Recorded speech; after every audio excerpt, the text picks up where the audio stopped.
Au Seigneur, donc nous allons partager une parole dans Matthieu chapitre 16. Matthieu 16, le verset 18. Si tu peux lire très fort, s'il te plaît.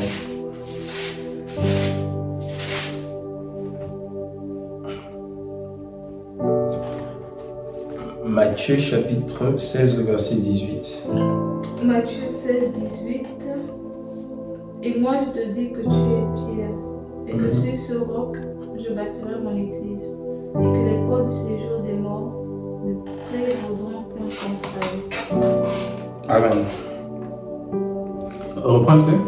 Qu'est-ce qu'il dit? Et moi je te dis que tu es Pierre, et que sur ce roc je bâtirai mon église. Très bien. Tu es Pierre, et sur ce roc je bâtirai mon église. Et les portes du séjour des morts ne proviendront point contre elle. Amen. Donc c'est sur ce verset-là que nous voulons partager. Le Seigneur dit, Pierre, en fait, le Seigneur pose la question aux apôtres, et vous, que dites-vous que je suis? Tu vois un peu? Il a d'abord posé, qu'est-ce que les gens disent de moi? C'est-à-dire ceux qui sont loin. Qu'est-ce qu'ils pensent de moi? Les uns pensent que tu es un prophète, Élie, Moïse, tout ça. Tu vois un peu? Mais quand le Seigneur pose la question aux apôtres, et vous qui êtes avec moi, qui êtes prêts, que dites-vous que je suis? Et Pierre va dire, tu es le Christ, le Fils du Dieu vivant. Tu vois un peu? Et le Seigneur prenant la parole va lui dire, et toi tu es Pierre, et sur ce roc, comme c'est bien traduit là-bas, tu es Pierre, et sur ce roc, dans d'autres versions, tu es Pierre, et sur cette pierre, ça peut prêter un peu à confusion, mais c'est toujours, parce que le Seigneur aussi est une pierre, il est la pierre, principale, rejetée par ceux qui bâtissaient, donc c'est pas, ça peut prêter à confusion quand on n'éditionne pas pierre et pierre, tu vois un peu, or quand c'est roc et pierre, il y a bien une distinction. Donc le Seigneur dit ceci, tu es Pierre, et sur ce roc, je bâtirai mon église, et les portes du séjour de mort ne proviendront point contre elle. Contre qui? Contre l'église. Donc il y a qui bâtit ici? C'est le Seigneur le bâtisseur. Tu es Pierre, et sur ce roc, je bâtirai mon église. C'est le Seigneur qui bâtit l'église, et il dit que quand il bâtit l'église qu'il bâtit, les portes du séjour de mort ne proviendront point contre elle. Vous voyez un peu? Donc, les portes qui mènent au séjour des morts, le séjour des morts, c'est l'enfer, c'est le Sheol. Tu vois? Et donc, le séjour des morts a des portes qui peut dominer sur une église si cette église n'est pas bâtie sur le Seigneur. Le séjour des morts, l'enfer, le Sheol peut envoyer des portes, voilà, qui peuvent dominer, qui peuvent écraser justement une église si elle n'est pas bâtie par le Seigneur. On va voir aussi qu'il est important que l'église soit bâtie par le Seigneur. Comment elle doit être bâtie par le Seigneur? Tu vois un peu? Voilà. Voilà. Donc si on ne se laisse pas bâtir par le Seigneur, on peut être dominé par le séjour des morts. On peut être dominé même par la mort. Parce que la mort, voilà, les portes de la mort conduisent au séjour des morts. Tu vois un peu, quand tu te retrouves au séjour des morts, c'est que tu es vraiment mort. Tu vois un peu? Voilà. Et le Seigneur dit ceci. Et nous savons que, voilà, tout ce qui mène au séjour des morts, c'est le péché simplement. C'est le péché qui conduit à la mort. Le salaire du péché, c'est la mort. La mort, le péché va t'amener au séjour des morts. Tu vois, le péché comme un chemin qui mène au séjour des morts. Tu vois un peu? C'est cela en fait. Et les portes du séjour des morts sont nombreuses, hein. Voilà, tant spirituelles que physiques. Spirituelles, il y a des démons. Physiques, il y a des faux prédicateurs, des fausses prédications qui sont des portes. Comme Christ aussi a défini que lui-même il est la porte des brebis, la porte de la vie. Tu vois un peu? Voilà. Et donc la porte ici, qui peut t'amener à la mort, voilà, peut être ce que tu reçois, ce que tu entends, ce que tu écoutes. Voilà, si c'est des fausses doctrines, ça peut t'amener à la mort. Tu vois un peu? Voilà, comme aussi la pratique du péché peut t'amener aussi dans le séjour des morts. Le Seigneur dit, je bâtirai mon église et les portes du séjour des morts ne proviendront point contre elle. L'église de Dieu, l'église du Seigneur qu'il bâtit ne peut point se retrouver dans le séjour des morts. Et donc si quelqu'un pratique le péché qui mène à la mort, quelqu'un, se trouve dans l'iniquité et dominé constamment par le péché, sans avoir la victoire sur le péché par Christ, cette personne-là certainement n'est pas bâtie par le Seigneur. Vous voyez un peu? Donc, il faut se laisser bâti par Dieu pour pouvoir dominer le péché, pour pouvoir dominer la désobéissance, dominer l'orgueil, dominer sur le matu vu, dominer sur la masturbation, dominer sur la pornographie, dominer sur toutes ces choses-là, voilà, qui montrent manifestement la nature du péché qui domine dans l'homme. Tu vois un peu? L'homme qui n'est pas régénéré. Et même un homme qui est régénéré aussi, voilà, il faut qu'il se laisse bâtir par le Seigneur pour pouvoir dominer sur le péché, pouvoir marcher par l'esprit, sinon la chair prend le dessus. Vous voyez un peu? Et on se trouve à commettre des abominations, des choses qui ne glorifient point le Seigneur. Donc le Seigneur ici dit que je bâtirai mon église et les portes du séjour des morts ne proviendront pas contre elle. Le péché n'aura pas de domination sur nous parce que nous sommes non sous la loi, mais sous la grâce puissante et voilà, régénératrice de Dieu qui nous enseigne à renoncer à toute forme d'impiété, à toute forme d'injustice, à toute forme de corruption, à toute forme d'orgueil. La grâce de Dieu qui nous enseigne la piété du Seigneur, la vie de Dieu. Tu vois un peu? C'est cela en fait. Et donc le Seigneur dit, je bâtirai mon église. Mais comment le Seigneur bâtit son église? Et remarque ce qu'il dit. Pierre lui dit, tu es le Christ, le Fils du Dieu vivant. Et le Seigneur dit, sur ce roc. Donc le roc ici c'est quoi? C'est tu es Christ, le Fils du Dieu vivant. Donc Christ ici, c'est ça le roc, c'est ça le rocher, c'est ça la pierre principale sur laquelle nous devons bâtir. Le Christ comme pierre principale, voilà, qu'est-ce que ça veut dire? L'Écriture dit que le Christ souffrirait, voilà, et qu'il mourrait, et qu'il ressusciterait le troisième jour, et qu'en son nom on annoncerait la repentance et le pardon des péchés. Donc Christ ici, c'est celui qui est mort pour le péché et ressuscité le troisième jour. Tu vois un peu? C'est cela en fait. Donc ta vie doit être bâtie sur ce roc, sur la mort et sur la résurrection de Jésus-Christ. Et dans un premier lieu, dans le fait que nous croyons en cela, à l'œuvre de la croix. À la croix, il a porté nos maladies, il a porté nos péchés, il a porté nos iniquités, le châtiment qui nous était destiné est tombé sur lui. Il faut que nous puissions croire en cela, croire vraiment qu'il a payé pour la maladie. Même si nous sommes malades, nous verrons le Seigneur étendre sa main pour que nous puissions recevoir de lui la guérison. Parce qu'il a tout accompli à la croix. Il a tout accompli à la croix. Il s'est chargé de nos péchés, il s'est chargé de nos maladies. Nous étions sans Dieu, sans espérance, sans richesse, parce que la vraie richesse, c'est Dieu. C'est pour cela, notre récompense, nous qui croyons, c'est Dieu. Notre véritable richesse, notre véritable couronne. Vous voyez un peu? Et donc, nous étions sans richesse, nous étions pauvres. Pauvres de vie, pauvres de joie, pauvres d'amour, pauvres de miséricorde. Nous n'avions point la vie de Dieu, des choses qui sont précieuses dans le royaume des cieux. Nous ne les avions point. Mais le Seigneur, il est riche en miséricorde, riche en bonté, riche en amour, riche en humilité.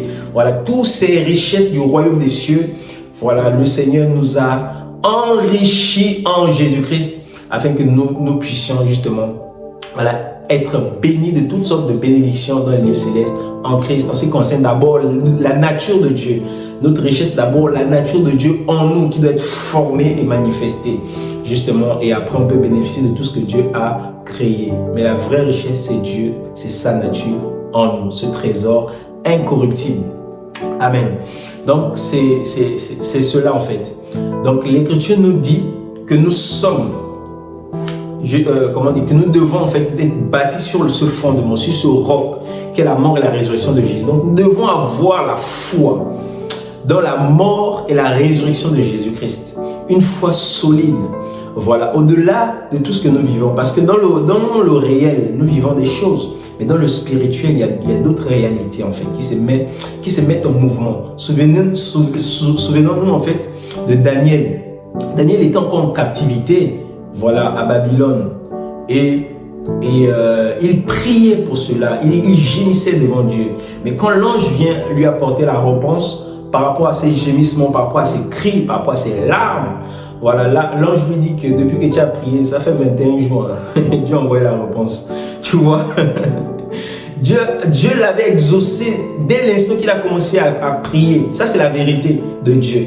Mais la réalité faisait qu'il était encore en train de gémir, en train de supplier, en train de crier. Il ne voyait pas l'exaucement, tu vois. Et donc, il a fallu la persévérance dans la foi, la persévérance dans la prière pour que Daniel voie la manifestation de la grâce divine de Dieu. Tu vois un peu. Voilà, donc c'est cela en fait. Donc il y a des situations que nous traversons, le Seigneur nous a déjà exaucés, mais nous ne voyons pas encore la manifestation de l'exaucement. Nous ne devons pas baisser les bras, mais nous devons persévérer dans la prière, persévérer dans le jeûne, persévérer dans les supplications à l'égard du Seigneur notre Dieu qui est bon et riche en bonté envers tous ceux qui l'invoquent. Amen. Donc c'est cela en fait. Donc la croix est une réalité spirituelle, une vérité absolue dans les mondes invisibles. Vous voyez un peu. Voilà. Et nous qui sommes physiques, qui sommes confrontés, qui sommes spirituels et physiques aussi. Voilà, nous avons un corps physique comme ça, confrontés aux réalités physiques. Voilà, nous devons marcher par la foi et non par la vue. Parce que quand on marche par la vue, on se décourage parce que les tribulations seront là, les épreuves seront là, les tentations seront là.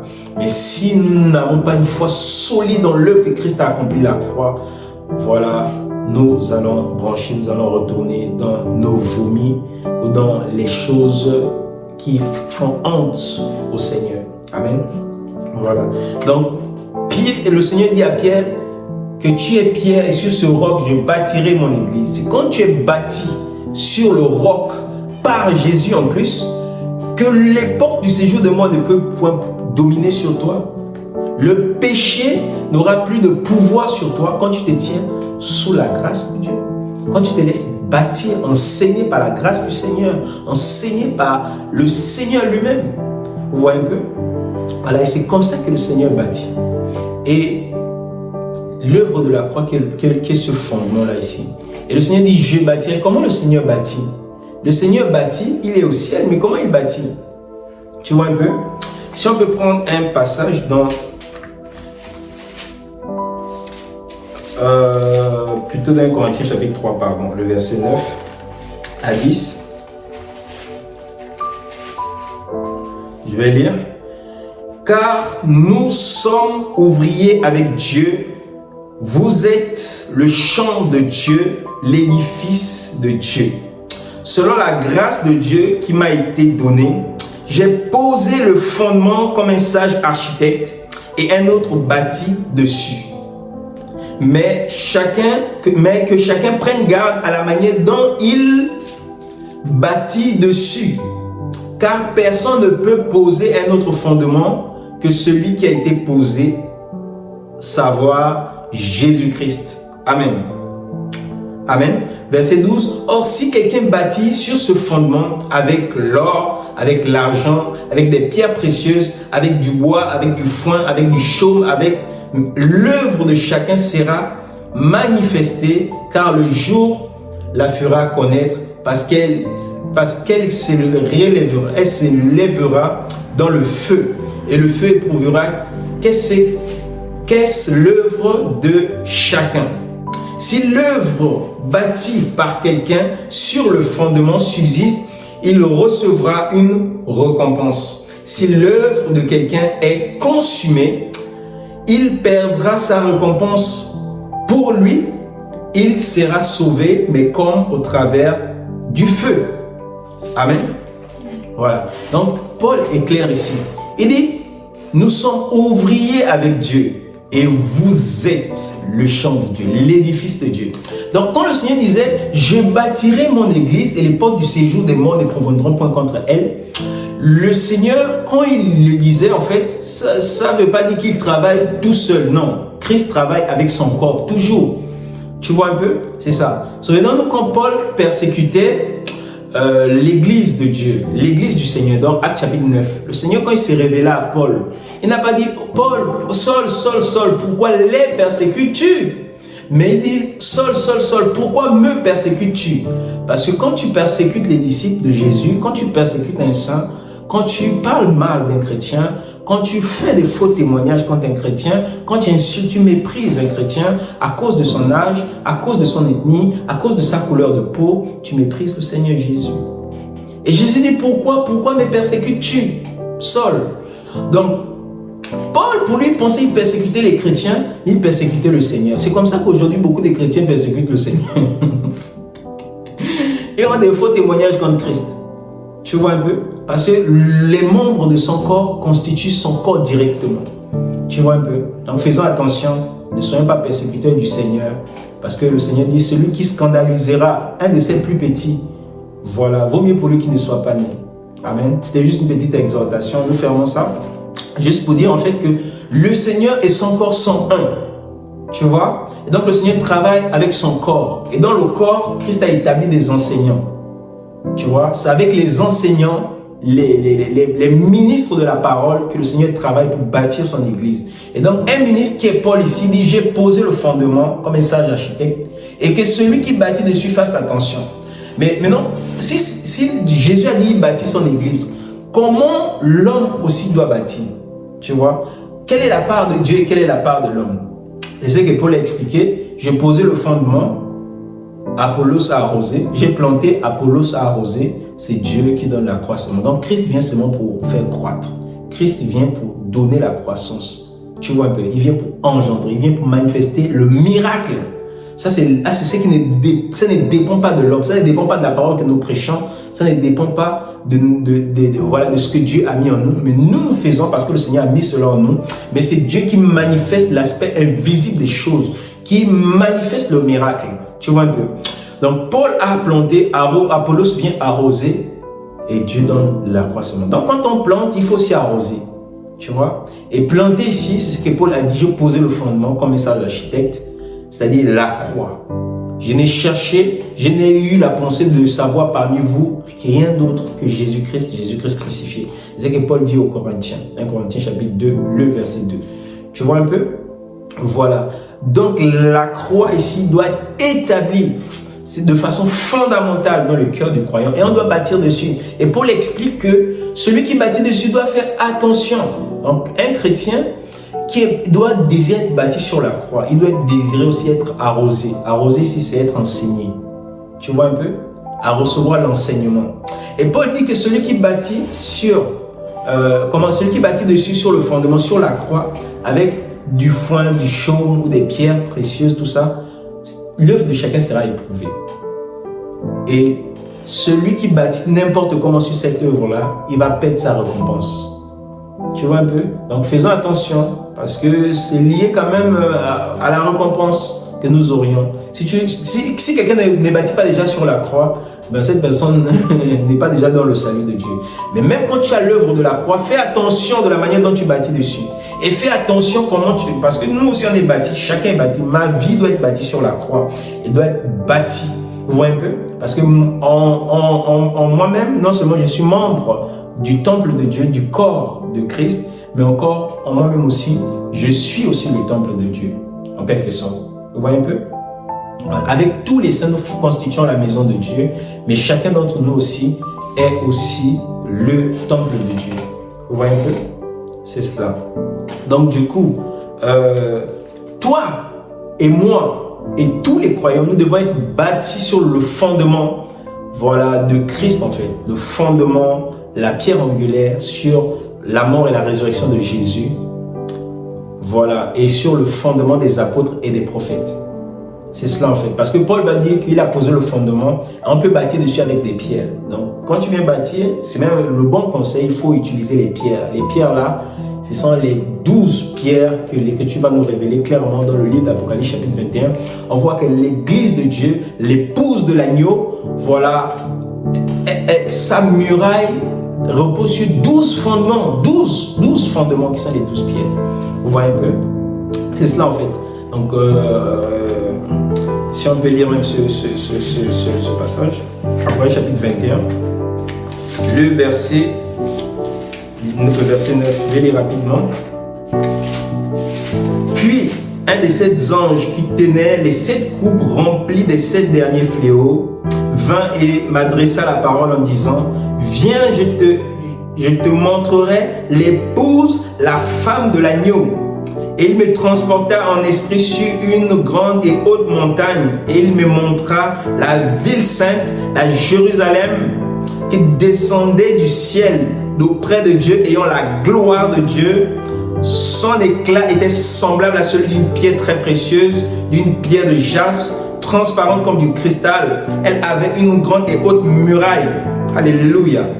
Elle avait 12 portes, et sur les 12 portes, 12 anges, et des noms écrits dessus, et les noms écrits, ceux des 12 tribus des fils d'Israël. À l'Orient, 3 portes, au Nord, 3 portes, au Midi, 3 portes, à l'Occident, 3 portes. La muraille de la ville avait 12 fondements, et sur eux, les 12 noms des 12 apôtres de l'agneau. Amen. Tu vois un peu. Donc, tu me dis que la ville, l'épouse de l'agneau, voilà, Jérusalem céleste, elle a quoi? Voilà. Elle a sa muraille, voilà, glorieuse, une grande et haute muraille de gloire qui resplendit, voilà, de la gloire du jaspe, qui est un peu l'image, voilà, de celui qui est sur le trône. Donc la gloire de Dieu couvre cette église. Sa muraille est posée sur 12 fondements. Les 12 fondements qui sont, voilà, et sur lesquels sont écrits les noms des 12 apôtres de l'agneau. Tu vois un peu? Voici l'église de Dieu dans le ciel comme ça. Donc sur la terre, quelqu'un qui veut bâtir l'église de Dieu doit regarder selon le modèle, comme Moïse. Vous n'avez pas construit voilà, une fausse église. Il faut regarder au modèle céleste et réappliquer ça sur le modèle terrestre. Tu vois un peu? C'est cela en fait. Donc Paul a dit: je pose le fondement comme un sage architecte, que celui qui bâtit dessus fasse attention. S'il bâtit avec le foin, le feu va passer, il va brûler le foin. S'il bâtit avec le chaume, le feu va passer, ça va brûler le chaume. Avec la paille, tout ça, la paille va être exterminée par le feu. Amen.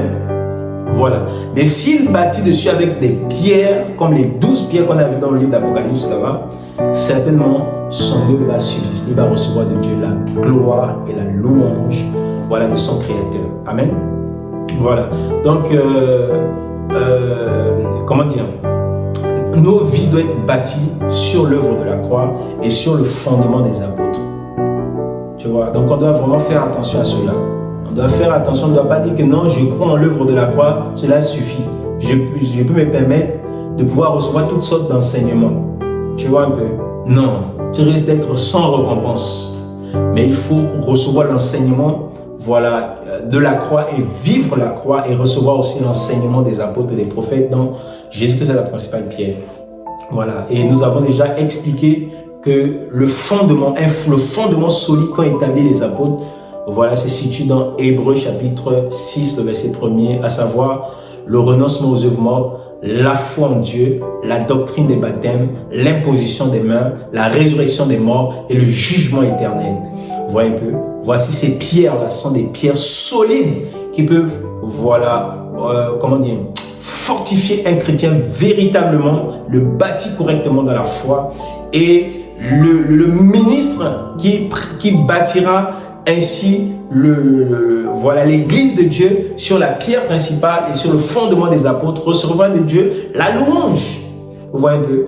L'accroissement vient véritablement, voilà, quand l'église est bâtie sur cela en fait. Déjà quand la pierre principale est posée, il y a la vie de Dieu, le Seigneur donne l'accroissement. Amen. Mais quand on pose encore les 12 pierres, je vous dis que le feu descend. Remarquez ceci, dans Actes des apôtres, le Seigneur est mort et ressuscité. C'est ça la pierre principale.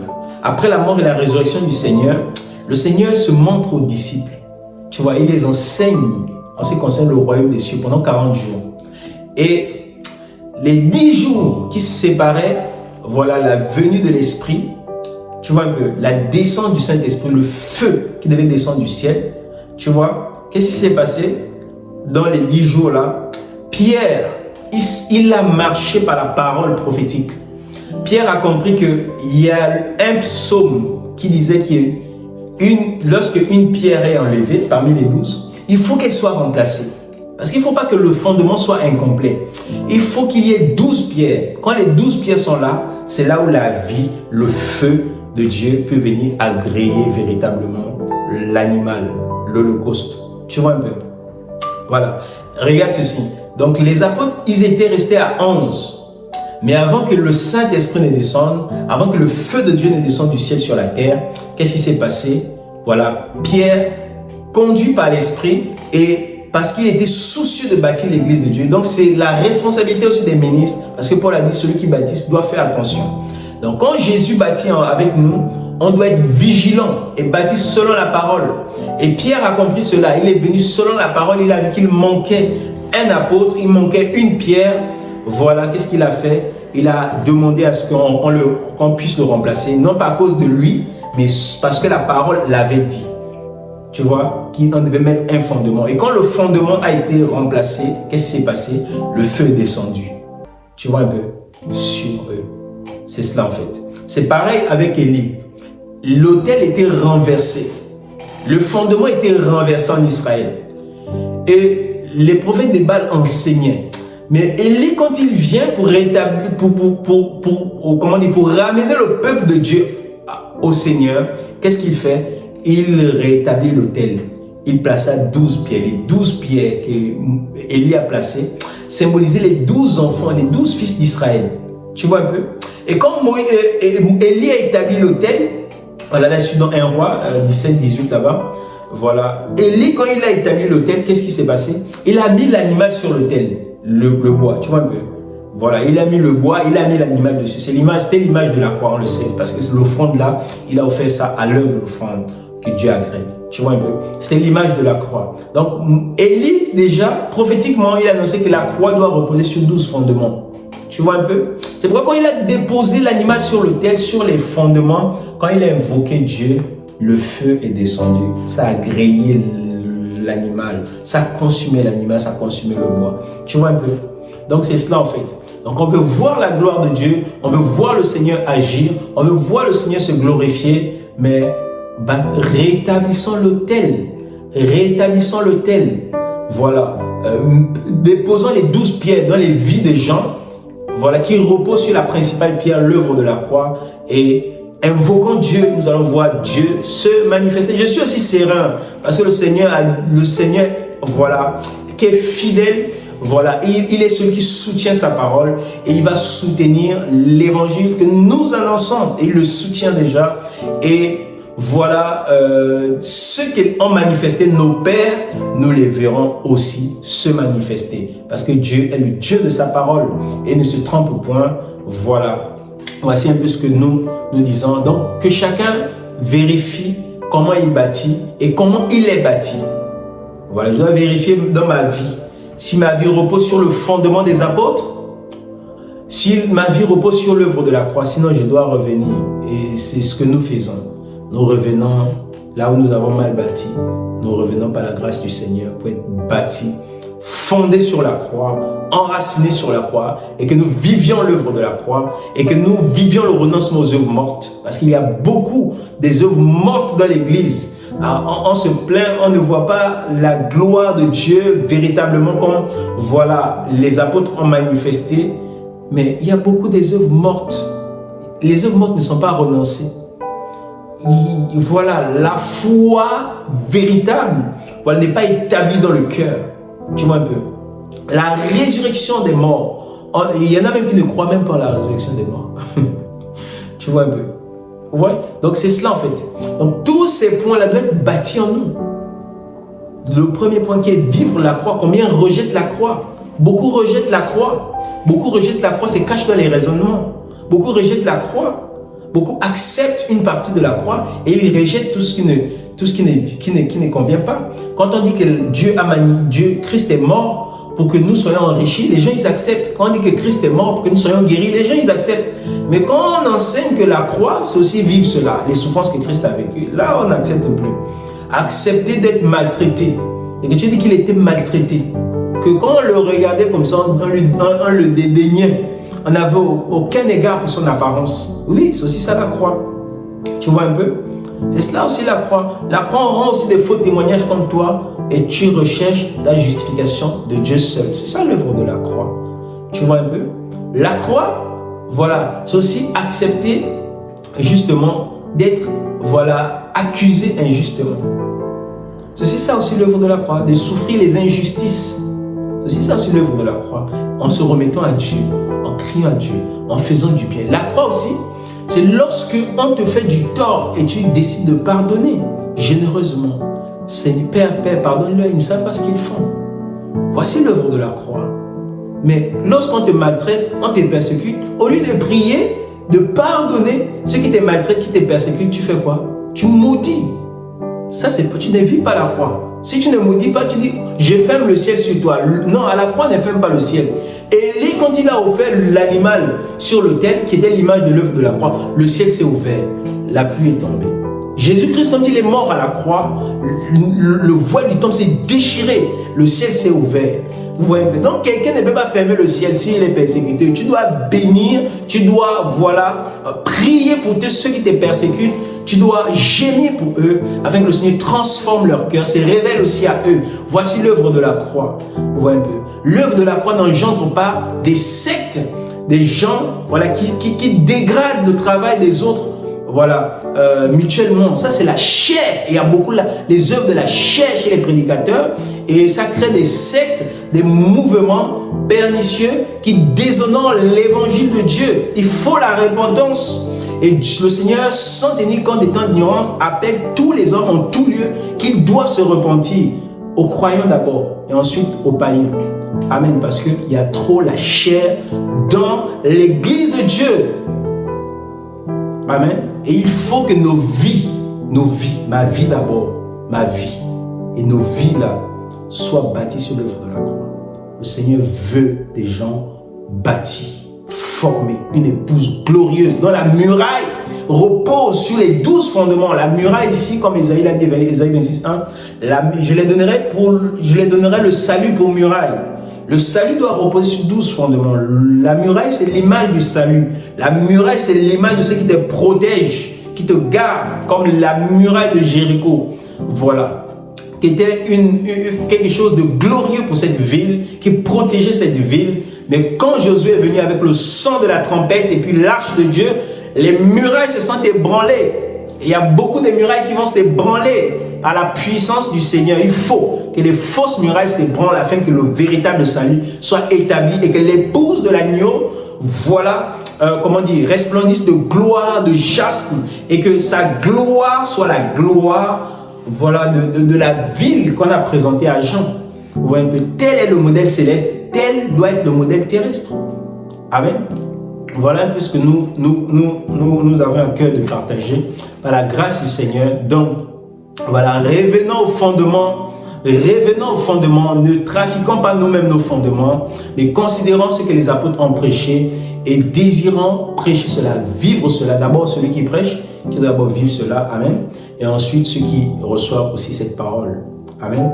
Donc, que le Seigneur nous bénisse, que sa grâce soit avec chacun de nous, que sa bonté soit avec chacun de nous, que sa fidélité soit avec chacun de nous. Le Seigneur est fidèle et ne délaisse pas, voilà, ses bien-aimés. Il ne se détourne pas de celui qui crie à lui. Il ne délaisse pas celui qui persévère et qui, voilà, ne place sa confiance qu'en lui seul. Voilà, bienheureux l'Écriture nous dit, justement, voilà, celui qui se confie en l'Éternel et qui fait de l'Éternel son espérance. Il est béni. Amen. Donc, que le Seigneur soit béni. Seigneur, nous te bénissons. Gloire, louange à toi. Merci pour ta parole. Seigneur, tu as dit, je bâtirai mon église. Les portes du séjour des morts ne proviendront point contre elle, Seigneur. Seigneur, nous voulons être bâtis par toi, Seigneur.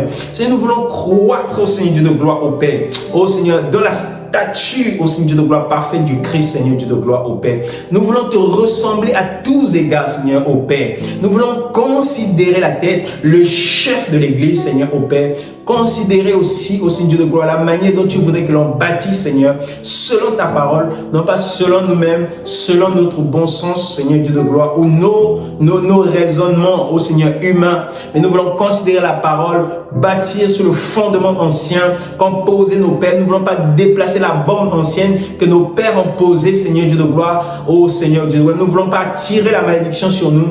Nous voulons considérer le fondement apostolique et prophétique dont tu es la principale pierre. Oh Dieu, bâtis en nous ta vie, bâtis en nous ton caractère, bâtis en nous ta nature, au nom de Jésus-Christ de Nazareth, Seigneur.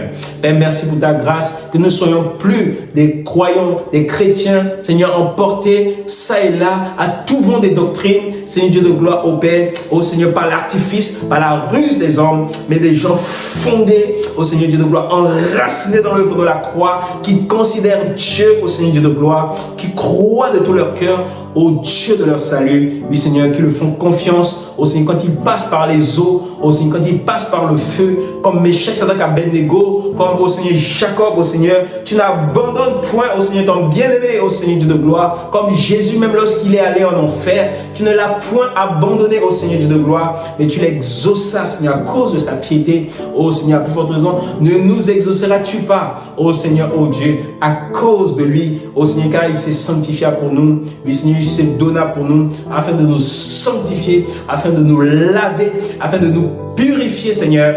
Ô Seigneur Dieu de gloire, merci pour ta grâce, ô Seigneur. Fortifie tous les saints en tout lieu.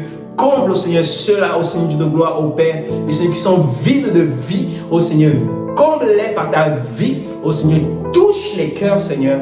Visite les vies au nom de Jésus, Seigneur. Sauve plusieurs de l'enfer. Sauve, ô Seigneur Dieu de gloire. Au nom de Jésus-Christ de Nazareth, Père. À toi la gloire, Père. À toi la puissance, la majesté des actions de grâce. Au nom de Jésus-Christ de Nazareth. Amen. Amen. Gloire à Dieu. Que le Seigneur soit béni.